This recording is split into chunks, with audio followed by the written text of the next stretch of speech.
In today's world, people feel lost in a sea of ideas. Which ones should we accept? Stay tuned because you're listening to Veracity Hill, striving for truth on faith, politics, and society. Here is your host, Kurt Jarris. Welcome to the Defenders Conference 2019.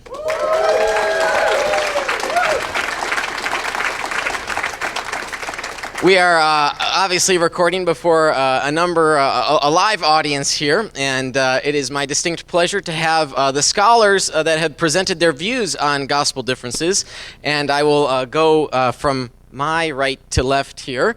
Rob Bowman, Bart Ehrman, Mike Licona, and Craig Keener, and they've all had the chance to lay out their case, and some issues have sort of come forward, and we see the differences. Some people might be wondering, hey, there might not be as many, or where exactly do they disagree? And especially for, I think Mike's was like, hey, where do I disagree with Craig? Well, I already know of a few places where they disagree, so I'm ahead of him on that one. But we'll certainly bring that out as we have our discussion today. Our panel discussion is geared towards really helping folks see these differences and to have these scholars put on their boxing gloves as they engage with one another and have some cross-examination going back and forth. Later on, we're going to have a special segment instead of rapid questions. We have some dry erase boards down here, which we're going to use to help folks see the differences between folks. But I wanted to first kick off with a question and engagement about the infancy narratives. This is something that was brought up many times, and there are different views on this. So if we could each go sort of in a line here and briefly, if we can, just a minute or two, talk about your view of the infancy narratives and whether that what we read about in Matthew or in Mark can be harmonized. If it can't be harmonized, do we still accept them somehow? Do we reject them? What's exactly, or maybe we don't know exactly what's going on there. If you could just describe your position, I think that would be helpful. I think what we have in, is this working? Sorry. I think what we have in Matthew and Mark are perfectly reconcilable because Mark doesn't talk about it. Did I say Mark? I meant Luke. Luke. Sorry, cheap shot. I won't be back next year now. I take the position that the infancy narratives in Matthew and Luke are grounded, rooted in historical fact. I think that we're getting accounts of what occurred in the life of the Holy Family that go back to the principal sources of Joseph and Mary themselves. I explained this briefly, I think, in a little Q&A that we had after my opening session. I think that there are a number of rough areas where it's a little difficult to harmonize the accounts, and maybe one or two places at most, in my opinion, where a harmonization is at least problematic or difficult. But overall, I don't see any big contradictions among the between the two accounts that would impugn on the accuracy of the story overall, as we find it in both Gospels. So I'm comfortable in affirming them as historical accounts. I'm not bothered, of course, by the miracles that are recorded there, and I don't think the differences stand in the way of believing them. In fact, I think the obvious differences of having two completely different narratives and yet agreeing, as I mentioned, on some 18 points that are not, obviously dependent on one another, because I don't believe Matthew's copying from Luke or vice versa. That suggests that the story goes back behind or earlier than either Matthew or Luke, and therefore this is an early tradition or recollection, and I would argue that comes ultimately from Joseph and Mary themselves. Yeah, right. So this one's louder than yours. Right, I have pretty much the opposite view. I agree that there are some things that are similar between Matthew and Luke's accounts, and you can indeed make a list. My view is that if you've got a friend who tells you 30 things, and 18 of them are right, and 12 are not, then the fact that they're right about 18 of them doesn't make that a reliable person. So if you've got two accounts that agree in 18 places, that statistic itself doesn't tell you very much if you don't know how many times they disagree. My view is that when you actually read them side by side, which is what I encourage you to do, just read one, then read the other. They are obviously very different from each other. Virtually everything all of Matthew's stories are different from Luke's stories. They tell different stories, and that's not a problem, of course, because they can tell different stories. The problem is they say some things that are directly at odds with one another. The genealogies cannot be reconciled. Matthew's genealogy is not Luke's genealogy. They both claim to be genealogies of Jesus, of Joseph, who's allegedly Jesus' father, supposedly Jesus' father, as Luke says. If Matthew is correct that the family fled to Egypt after the birth of Jesus, then Luke cannot be correct that they immediately went back to Nazareth. And so there are, and those are just two of the things. There's a whole range of things where there are internal contradictions between them, and that contradict what we know about the facts of history, especially in Luke's account. There's nothing in the account that says anything about the sources of information. In other words, neither one says this was, Joseph's view or Mary's view, and the final thing to say is that these were both written 50, 55, something like that, years later by people who had inherited these stories, and the stories are at odds with each other at a number of really key points, and so I don't think that they are historically reliable. So when it comes to the genealogy, from my understanding, a lot of genealogies, they don't have to list every single person in that line. And it seems obvious that Matthew omits a number of names, even Luke does, that are in the genealogies that we find in the Old Testament. So whoever chose whichever generation to record, they may be doing that for a particular reason. I don't know. In terms of how Matthew and Luke differ, Matthew has 42 generations. And when you read through these a few times, you start to notice that he likes the number 14. And it's 3 times that he gives the number 14. And in verse 17, he sums it up and he says, so we've got 14 generations between, Abraham and David, 14 between David and the deportation of Babylon, and 14 between the deportation and Jesus. So something about that number 14 seems to be special to Matthew. He wants to put it in these 3 sets of 14.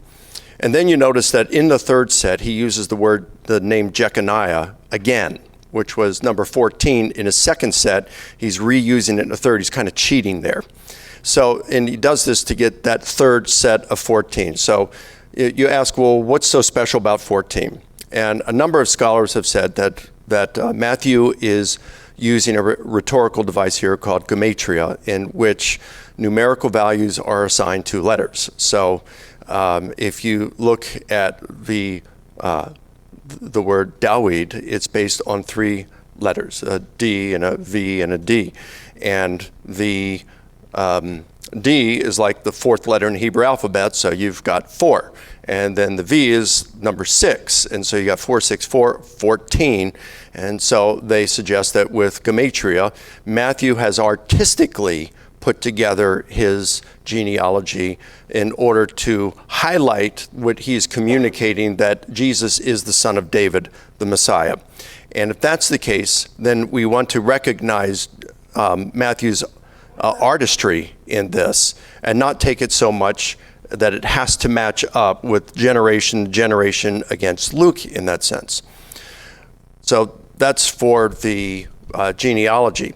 And then when you come to the actual differences between after Jesus is born, Yeah, it seems to me that there are some differences that are very difficult to reconcile. The primary one for me would be one that Bart mentioned earlier, and that is in Matthew, when they're in Bethlehem, Joseph is warned by an angel to get out of there because Herod's going to seek the child's life, and they go to Egypt, and they're there, for some time. Whereas in Luke, it's 41 days for the days of purification to happen after the birth, and then they go on the 41st day. They're there in the temple in Jerusalem, which is not far from Bethlehem, but they're there in the Jerusalem temple getting Jesus dedicated, and then after that he goes to Nazareth. So the chronology between the two is very difficult to reconcile. What's going on? I don't know. I really don't know.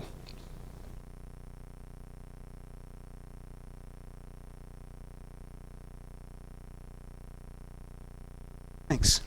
I should have taken notes so I won't forget things. But in any case, I do agree with Bart that they've inherited these traditions, and I do agree. Well, actually, I think it was probably more than 50 years. I think this is a long time before. So this is not. It wouldn't be the same way I would deal with some of the events where the disciples were there and could have retold the story and so on. At the same time, well, and I know Bart and I wouldn't agree on the we narratives being actually from an eyewitness, but in any case, I think the eyewitness who traveled with Paul to Judea had plenty of time there he met James in Acts 21. He would have had time to learn some of the stories. But I don't think that either Matthew or Luke knew the other one's stories. I think if they had known the other one, if Luke had known Matthew's account, he would have probably taken that into account and said, okay, well, of course with Matthew, it's the children from 2 years old and under. So this is a few years after it could be a couple years after Jesus' birth. They're in Bethlehem for quite some time. I think Luke would have probably taken that into account. But it's like what you have in Acts 9:23, after many days, whereas you read Paul's letters, or you read Galatians, and you see, it was after many, many, many days. It was up to 3 years, or at least a year and a half, that Paul spent in Nabatee in Arabia before going to Jerusalem. So Luke has his way of condensing the material, and that fits some of what Mike has talked about in terms of condensing things.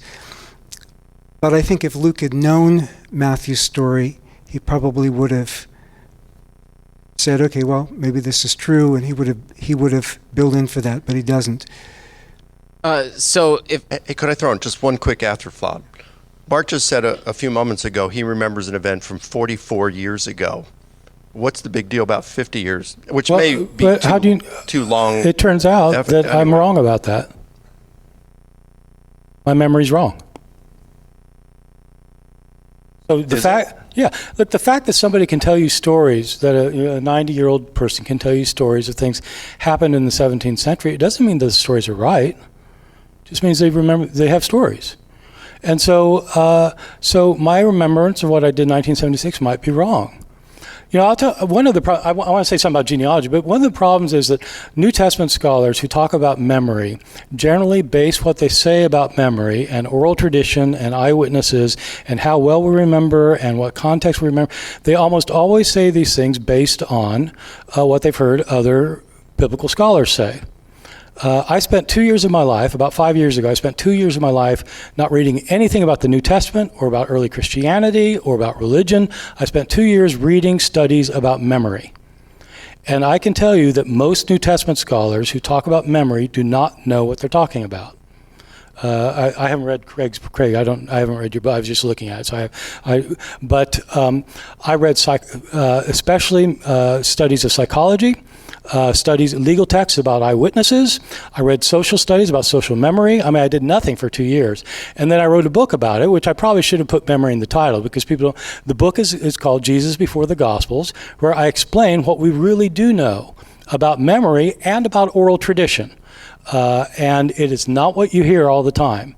So it's worth, anyway, so can I just say something else, real quick? I just want to point out the three of us are actually agreeing that these accounts are not historically reliable. Well, it depends on how you define historically reliable. Well, if you read Luke's account, you're saying that if he had read Matthew, he would have said it differently. That's admitting that Luke is not telling you the way it happened.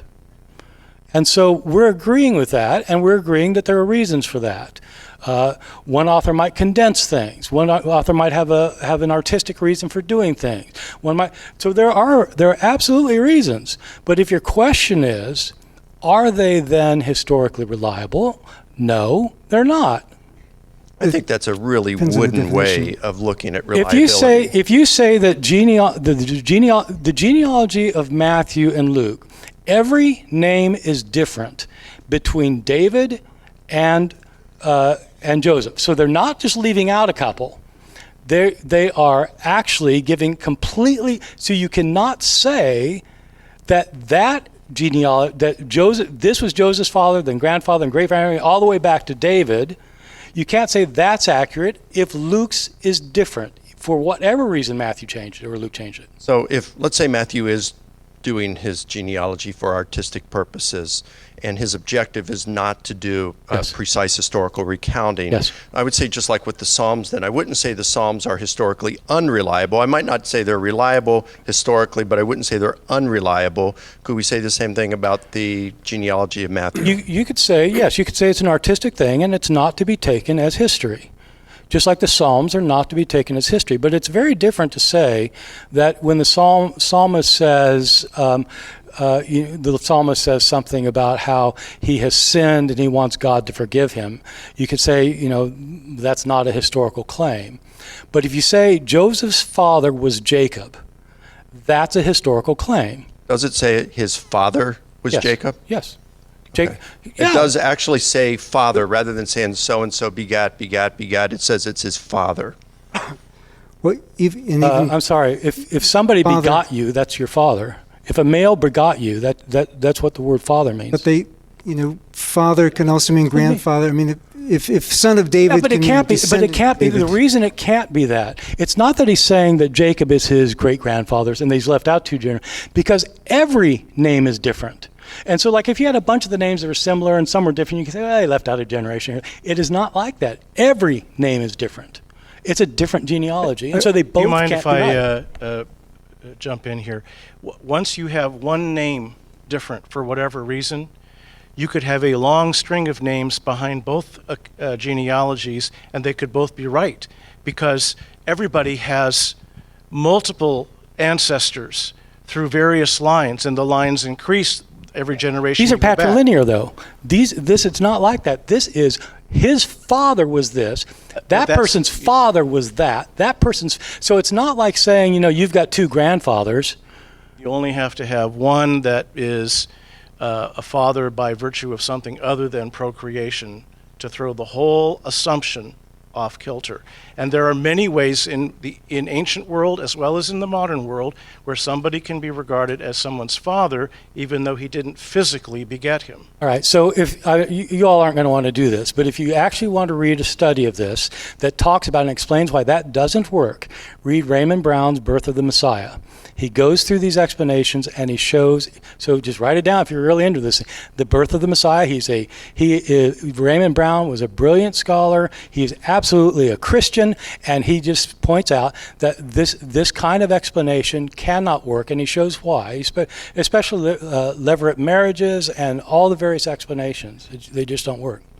I have read Raymond Brown. I'm not sure that I agree with him that it can't work, but just another comment on Matthew's adaptation. These are minor adaptations, so they wouldn't really make the case, but just you tempted me, and so I have to go there. But then I want to come back to memory, and that is in Matthew. Our translations they kind of fudge things. They want to clear up what they think are typos, so that Ammon, that wicked king in the genealogy, it really doesn't say Ammon in Matthew. It says Amos, who was a prophet. And Asa, there's a letter added in Greek. It becomes Asaph. So he weaves the Psalms and the prophets into the background of the genealogy in a it's a small midrashic change, just adding a letter or changing a letter. But in any case, it's orthographic. But regarding memory, I read, of course, I read your book, and I read Daniel Schachter and a number of the sources that you cited, Barry Schwartz, and so on. But I actually think that while they do point out the errors of memory, both social memory in the case of Barry Schwartz, psychological memory in the case of Daniel Schachter, there's both those sources and a lot of others also point out the continuance of memory and substantial continuance of memory. So, yeah, people make mistakes, but I think there's actually a lot more that can be argued for. Yeah, no, I agree with that, and I think, of course, we remember things correctly. So I'm not saying we never, of course, most of the things we remember are correct. So how do you know if two sources are correctly remembering? Well, you compare them to each other and you see if they're consistent. If they are inconsistent, then somebody's not remembering correctly, or they're both not remembering correctly. Yeah. All right, we should get to some of the questions from our live audience here. But like I said, I hope you brought your sunglasses. We've seen some great engagement here between the different views. And so we've had some great questions come in. This question comes from 4523. If we can only judge Gospels as ancient, or rather by ancient biographical standards, and those standards are so low in regards to historical reliability, have we lowered the idea of reliability too low? So maybe Mike and Craig, you could take that first. I don't know if I'd consider them low. I'd consider them maybe closer to ordinary human discourse, which, I think sometimes we're holding them to standards that we wouldn't hold one another to in ordinary conversation. Or contemporary biography, maybe even. Well, contemporary academic biography, you have to document everything and so on. Contemporary popular biography, I think you've got a lot of conflation and things like that can go on. And maybe a parallel could be like translations, English translations. So take the New American Standard Bible and the English Standard Version. They're more like, what do you call them, functional equivalent or literal translations. And then take the Message, okay, which is a paraphrase. Should you judge the accuracy of a paraphrase according to the rules of a literal translation? That seems to me to be ill-conceived to do that. So you would do the paraphrase according to, is it retaining the gist? Is it retaining the meaning of what's going on? But if you're judging it by literal standards, that's the wrong approach. I'm completely agreeing with both of these guys are saying, but I'm not sure that you all are understanding the significance of it. Because if you say that you're judging them by ancient standards, suppose you say that, okay, instead of saying we're going to judge the Gospel of John according to the standard of somebody who writes a biography of George Washington, you can't do that because these are ancient biographies. They don't do it that way. I completely agree with that. So if you apply that and say, okay, we're going to see how they stack up against, say, Arrian's biography of Alexander the Great. Okay, or if you say we're going to do it by a basis of Plutarch's biography of X. I mean, just pick. Yes, that is exactly right. That's what you need to do. And scholars of Alexander the Great and scholars of Plutarch agree these are not historically accurate by our standards. False. And so, what really? Do you want to get John Ramsey in on this? Yeah. Christopher Pelling, leading Plutarch scholar in the world. He right, wouldn't say it's unreliable, but he'd say it's true enough. That's the term he Okay, uses. so True does enough. does he think that Plutarch's life of Romulus is historically accurate? No. And he says that very clearly in his Life of Thesis, Exactly. chapter 1. But that's because it's happening so far back, 800, 1,000 years before, where he says it's the land of poets and fabulists. And so he's going to reconstruct these to give them a semblance of history. However, when he comes to things like the life of Cicero, Caesar, Pompey, Cato, Eutychianus, then he says, yep, that's history Yes. there. The other problem, of course, is that Plutarch was in the upper 0.001% of intellectuals in his world. Mark was not. That seems to me to be a little bit elitist of a perspective. No, it is elite. These people were elitist. Plutarch was a complete elitist. Oh, he was. Yeah. But you've got so many cases of oral memory on a popular level where people can remember. Okay, let's talk about oral memory then. Yeah. Right. There have been numerous studies of oral memory that have been done, and none of them by modern anthropologists indicate that oral memory is accurate the way you're describing it. By verbatim standards. But in terms of substance, actually many Not of them always. do argue that. No, not even if you take your example of, even if you take your Ken Bailey example, I mean, he is just flat out wrong about so many things and it's been proven that he was wrong. It has nothing to do whether he lived there for 18 years or not. Whedon's critique that supposedly proved that, I've actually taken Whedon's critique to task on some points, but Well, no, there are things to take task on, but his basic point, I mean, there's some things he gets wrong. there are Yes, data that are just flat out wrong. there's some things he gets wrong. Within a lifetime. So the his idea that like overall within 50 years we have a substance is good pretty oral accurate. memory. No, I'm sorry. You know, it doesn't take long for somebody to get information wrong about someone that passes along in oral tradition. All of us have had stories told about us. There are people, our friends have written things about me in books that are just wrong. Yeah. And it's not like 50 years later. He could have called me and I would have told him it's wrong. Yeah. But we also have with oral tradition, often you have the basic substance of the events that are condensed and passed on accurately. And this is Walter Ong. This is major authors, major scholars in the field of oral tradition, which I go through and document in my book. Okay, so anthropologists have studied, for example, speeches that are given. So you mentioned these people who memorize long lists of things. Not verbatim. No, not verbatim. And they'll say it's the same thing. So we've had anthropologists who go in the field in, say, in Yugoslavia, where people can memorize things as long as the Iliad and the Odyssey. Turns out they don't actually memorize these things. Right. Point one. They do not memorize Not these verbatim. things. No, they don't memorize them. But the They're basic composing them. substance of it, they do get right each time they change it. No, they do it right means what? The anthropologist will Substance, record not the verbatim. that one person will sing a poem, and then 5 years later go back, the guy will sing the same poem, and he'll say, it is the same.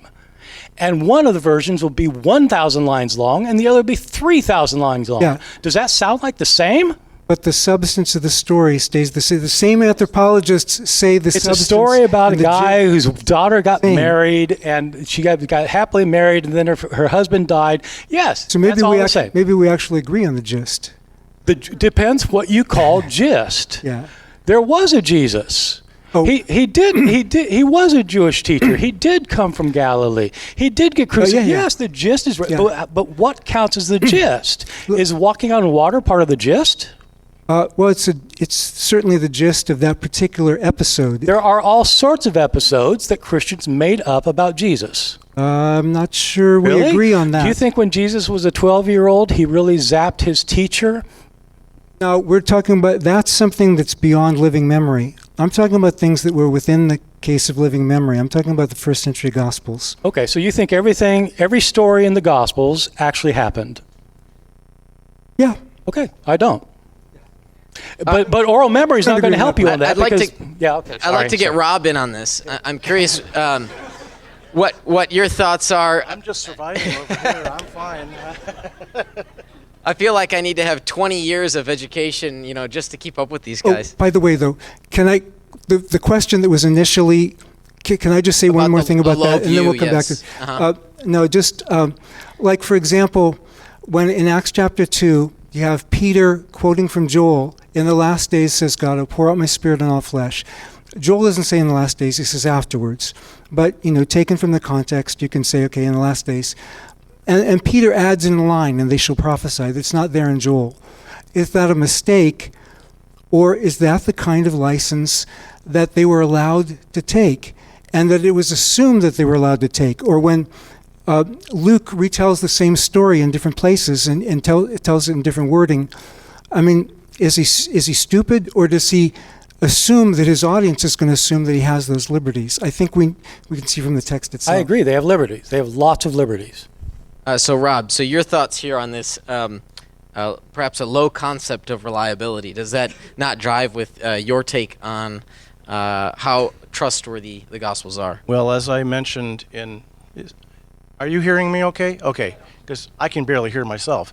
I'm okay. So, as I said in my breakout yesterday, it's, I think, hazardous to draw broad generalizations about all ancient Greco-Roman biographies and then impose these generalizations on the Gospels, either in order to uphold their historical accuracy or in order to impugn it, because ancient biographies differed in quality among themselves, one from another, and we're talking about a wide array of texts that simply have enough family resemblances that scholars like to kind of classify them together and call them Greco-Roman biographies, but that doesn't mean that you can take a generalization about the family and apply it to a specific individual text,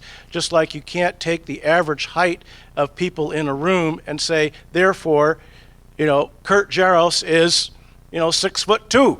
I wish. Or Rob Bowman. You can't reason that way. So, and I would say the same thing, and I'm going to say this in terms of this particular field of research, as an amateur.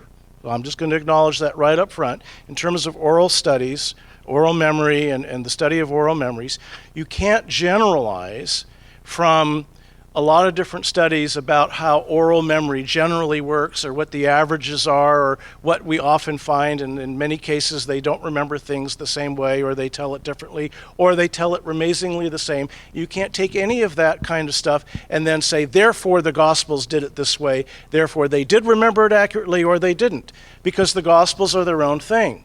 We have to look at what the circumstances were that led to the writing of the Gospels.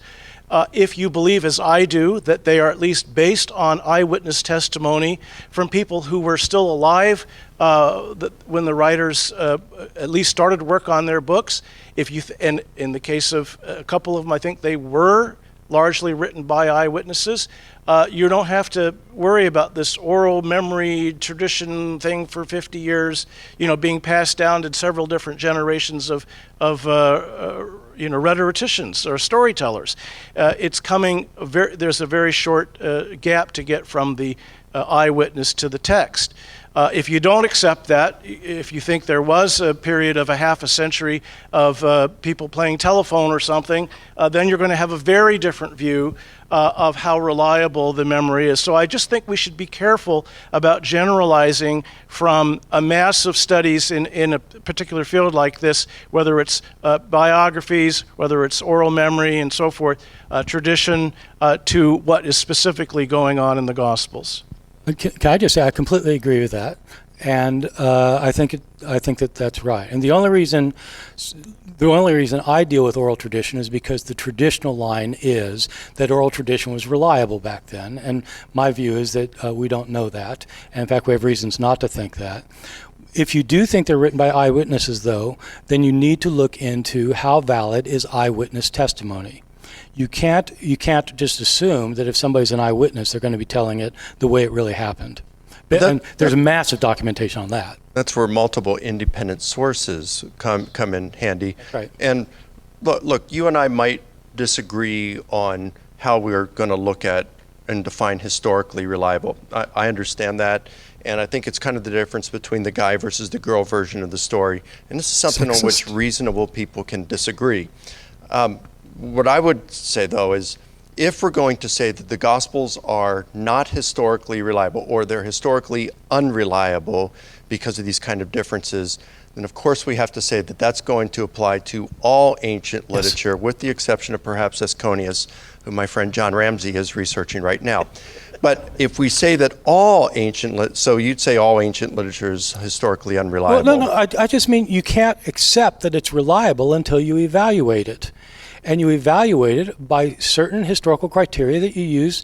You use the same criteria for Plutarch that you use for John. Right, but all of these guys take these kind of liberties that we're talking That's about. right. So if they're going to be historically unreliable, then you can have that definition. Again, reasonable people can disagree on this, but if we're going to apply that to all ancient literature, then I think that can give a false impression by saying it's all historically unreliable, because it gives the impression that we can know very little about the past. And of course, that is a wrong impression. Okay, but just a second. So you had a leap of logic there.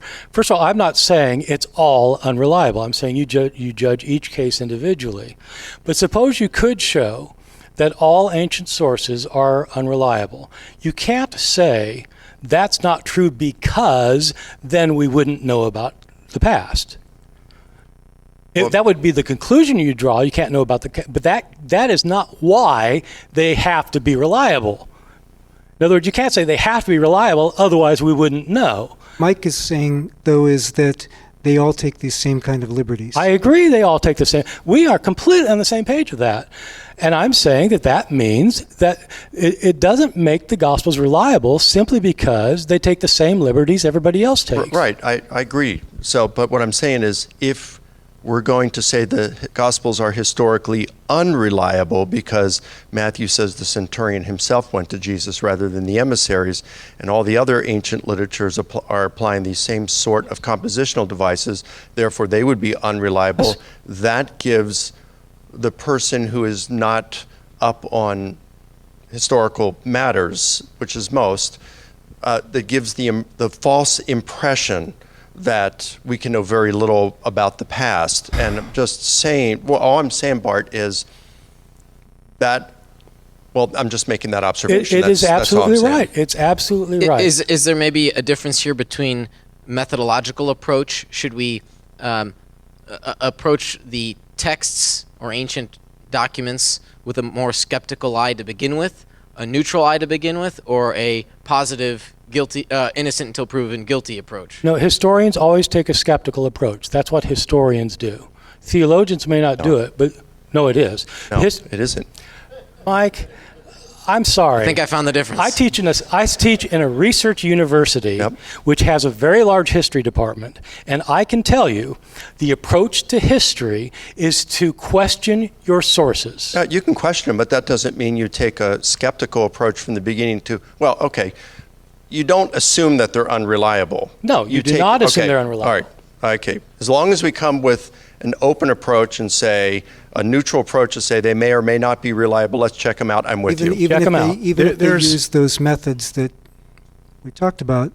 Yeah, no, you check them out. You use methods. I'd like to suggest that there's a little bit of fuzziness in the discourse about reliability. Right.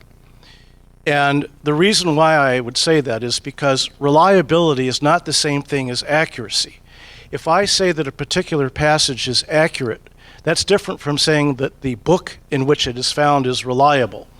Reliability means that you have reached the judgment that this particular text or source of information can be counted on to give you valid information, so that you're not having to verify, corroborate, or confirm every single detail in order to continue using the text as a source of helpful information.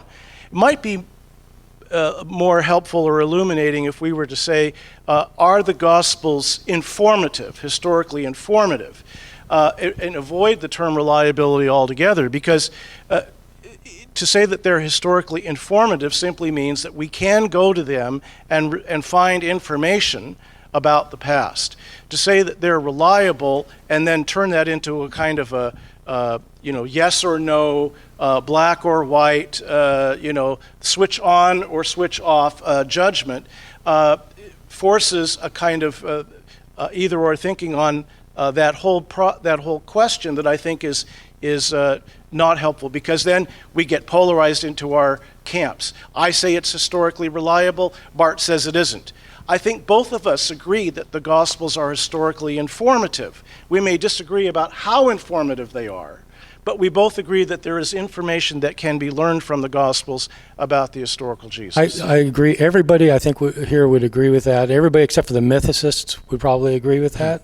And so when I say reliable, I don't mean a kind of a blanket statement. I really mean if the Gospel of Matthew says that Jesus gave this speech and this is what he said, is it true that he did it? And these are the words he said. That's what I mean by reliable. Did he really do that or not? And I think we have to evaluate it rather than simply assume that yes, he did. In fact, I think there are reasons for thinking he did not. So, Gentlemen, at this time, I'd like you to ask that you turn off your microphones and place them down so that you can hold this dry erase board. 4 of them, 1 for each. Going to play a little trivia game. See how knowledgeable these guys are, after all.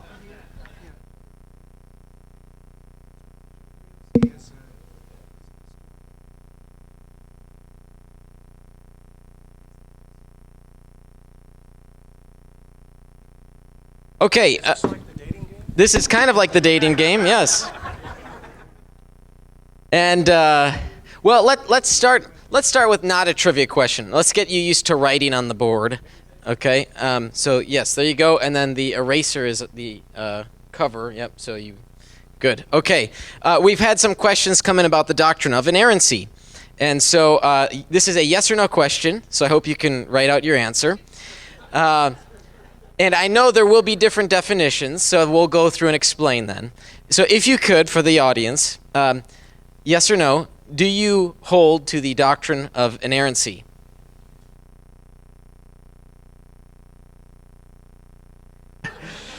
And okay, are we all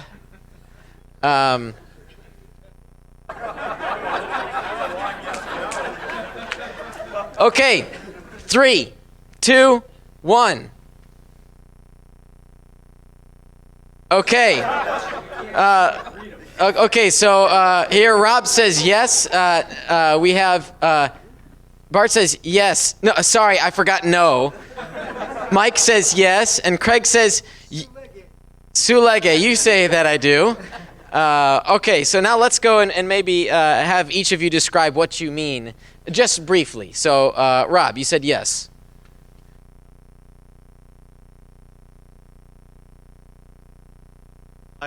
Sorry. When I affirm that the Bible is inerrant, I'm saying that what the Bible teaches and affirms, what it intends to convey, is truth. And it can do that in a variety of genres, in a variety of ways, according to a variety of conventions.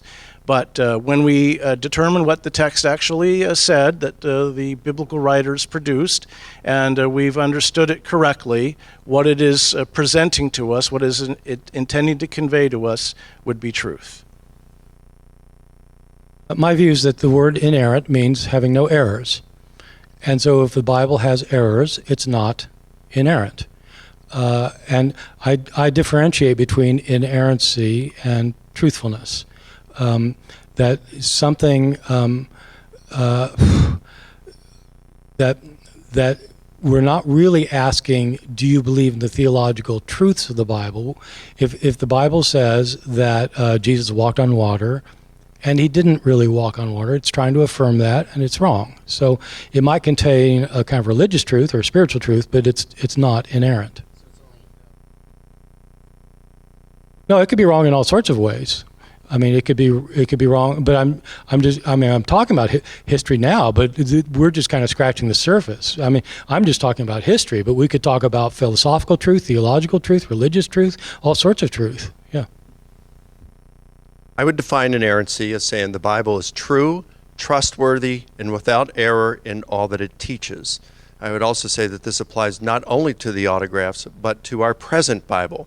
I am not concerned on whether there are some errors in some peripheral, insignificant details. That doesn't bother me if there are. So I'm not saying that there are any, I'm not saying that they're not. I'm saying I don't know, I don't really care. I'm just saying that the Bible is without error in all that it teaches, autographs and present Bible.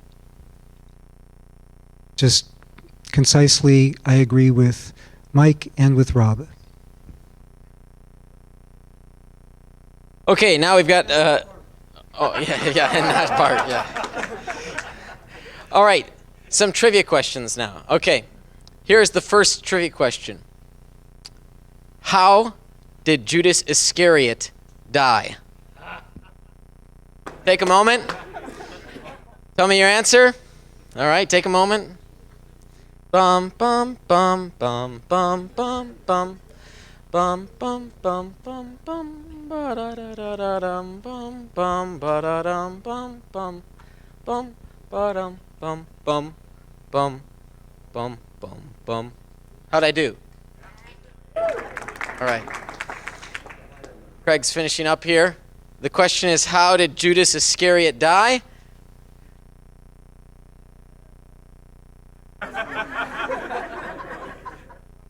You may get a chance to explain, Craig. You may get a chance. Yes. Oh man, the guy who wrote the commentary on Acts. Yeah. Okay, he's finishing up, and I hope he is because he's at the end of his board. Okay, turn the boards over in 3, 2, 1. Rob says slowly. Bart says depends which account you read. Mike says hanging, and that's his guess. Craig says possible harmonization.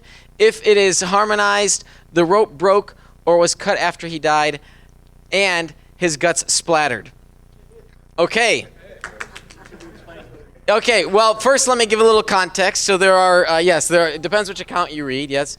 So there are two possible ways. The scriptures seem to say that Judas died. One is that he hung himself on a tree, and then the other is that he threw himself down a hill. No. Fell down a hill. No. Okay, well, see, I'm not the New Testament scholar here. So we will let these gentlemen explain. Papias. Oh, okay. Well, I'm going to have to pass the microphone along again. Let's keep these answers brief. We'll start this end. Okay. Your answer for Judas Iscariot. Oh, just which account you read, but I do think there is a way, if you harmonize them, there is a way that they can be harmonized. I mean, if they cut the rope, which would be the simplest way, matter, and it's not. But Papias says he was swollen. He couldn't get through a door, and he exploded. You learn something new every day. Well, the Papias account comes from someone of Laodicea, I think it was, but it's 4th century, and so I think it'd be fair to ask, did Papias really say that? Because that is a kind of a weird story. So I probably tend to think that Judas hanged himself, and Luke's account where it says that he fell headlong and his guts burst open. I looked up that term about falling headlong, and I found that when you look in the Septuagint, New Testament, elsewhere, it is kind of a figure of speech equivalent to what we might say today. His career took a dive when, and so that could have something like that. I'm not trying to do something really stretch and be. I'm open to a real contradiction here, but I do think that it's possible. I'm seriously possible that Luke is using some sort of a figure of speech there, and that there isn't actually a contradiction.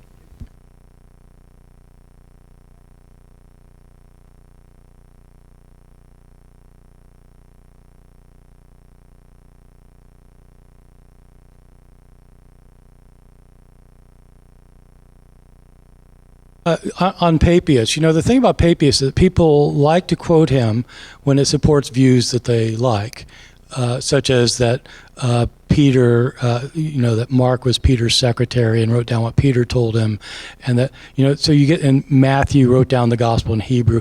They like these passages because it confirms their views, but then the passages that don't confirm their views, they say, they don't trust Papias. But the Papias quotations all come to us from later sources. They don't, some of them, they all come from later sources. So, Matthew says he hanged himself. The book of Acts says that he fell headlong and he burst his guts over the field. And it's not, the contradiction is not just that, it's also who bought the field and what happened to the money. So there are a number of contradictions in these accounts. I don't think it works to say that it could be reconciled by saying that somebody cut the rope or that the rope broke, because he fell headlong. If somebody's hanging by the neck and the rope's cut, they fall feet first. And I don't think it works. It's an interesting idea, Mike, you've got, that it's a symbolic statement. And the word can be used metaphorically, but usually it's not used metaphorically when it's giving a kind of a physical description of something that happened. You see what I mean? And this is a physical description of something that happened. So I think it means that he fell headlong. My facetious response that he died slowly was meant as a tongue-in-cheek way of saying that I think this may be one of those places where we simply don't have enough information to give a confident answer as to how we should correlate these two passages. The traditional, or at least very common, harmonization that Craig mentioned, I think is possible, but I don't think we can argue strongly for it. I think it's just a possible explanation. I think Craig was going to comment that if he had to choose, he might think that Matthew was being a little bit more artistic in his description than Luke. I can't see any reason why Luke would make up these details for some kind of theological purpose. Maybe Matthew might have, but in any case, I think that we're going to run into this in some places in the New Testament where we have accounts that we just don't have enough information to be sure or to be confident in a particular resolution. Quickly. So in terms of response to your statement about, we're being selected in what we trust Papias for, the guy who quotes Papias on that Judas thing, we don't know much about him, and so it's hard to say whether he's reliable. But Eusebius is quoting him on the other stuff in terms of Matthew and Mark, where Mark's getting his actual text. Quoting the actual text there. And it's not just that testimony, it's the testimony from others, and there's other reasons to think that Mark is getting his source, let's say, from Peter. The evidence we have for the authorship of Mark is superior to what we have for Plutarch's Lives, and yet no one questions whether Plutarch wrote the Lives. They question some of the Moralia, but none of the Lives. And yet our best source for the Lives is the Lamprias catalog, which is a minimum of 100 years after Plutarch's death, and maybe be more than 200 years, and it's falsely attributed to his son. But nobody questions whether Plutarch wrote the Lives. And I'd say despite the problem with this one source in the 3rd or 4th century reporting this weird story about the death of Judas, I don't see really much problem with what Papias is saying. How about the other sayings of Papias? Which ones? Any of them. About the glories of the kingdom. Jesus allegedly said that in the kingdom of God, every vine will have every vine will have 1,000 boughs, and every bough will have 1,000 branches, and every branch will have 1,000 twigs, and every twig will have 1,000 sprigs, and every sprig will have 1,000 clusters, and every cluster will have 1,000 grapes, and each grape will yield 25 to 30 gallons of wine.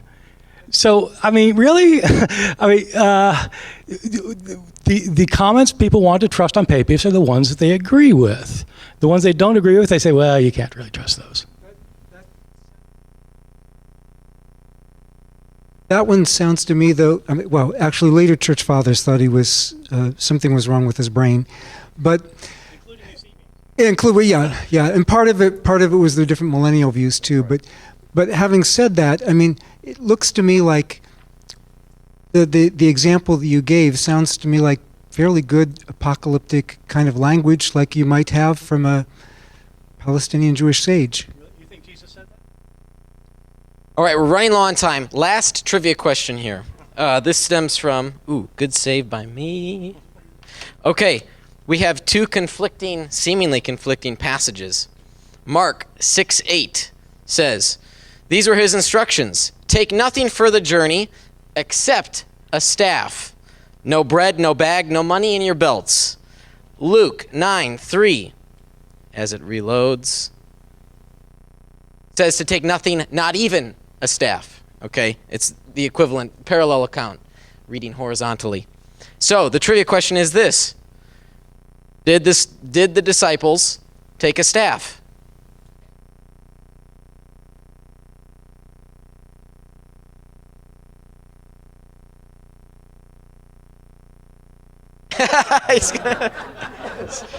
Like Mr. Bean, you know? 3, 2, 1, and turn.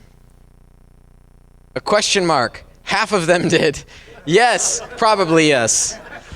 Okay, let's go through quick explanations, under 60 seconds. I really don't know, but I would lean towards saying yes, they took a staff. Told them not to, so they probably didn't.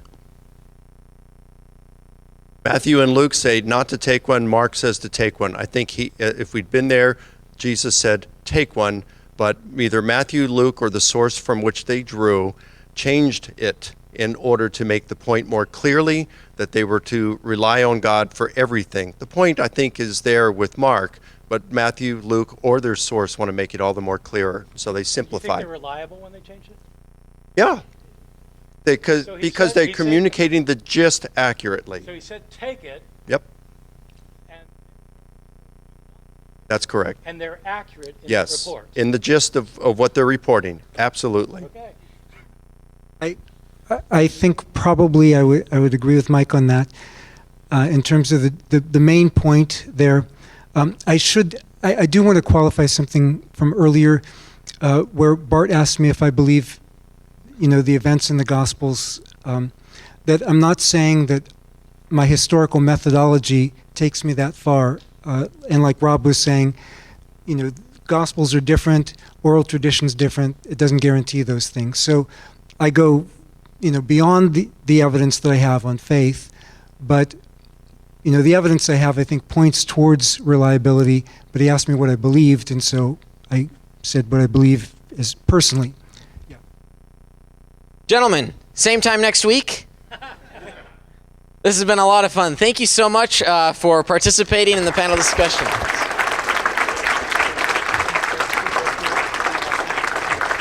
Well, this has been a lot of fun. What a way to close out the conference. I want to thank you all for coming. That does it for the program today. I'm grateful for the continued support of our patrons. Those are folks that just chip in a few bucks each month.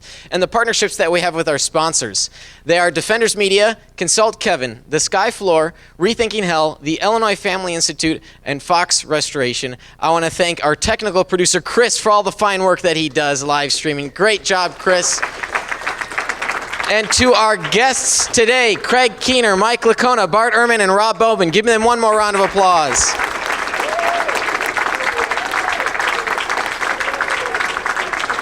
And last but certainly not least, I want to thank you, the listener and viewer, for joining us here for another episode of Veracity Hill, where we are striving for truth on faith, politics, and society. We'll see you next week. You've been listening to Veracity Hill, striving for truth on faith, politics, and society. This is a listener-supported program. For more resources, including past shows, visit veracityhill.com.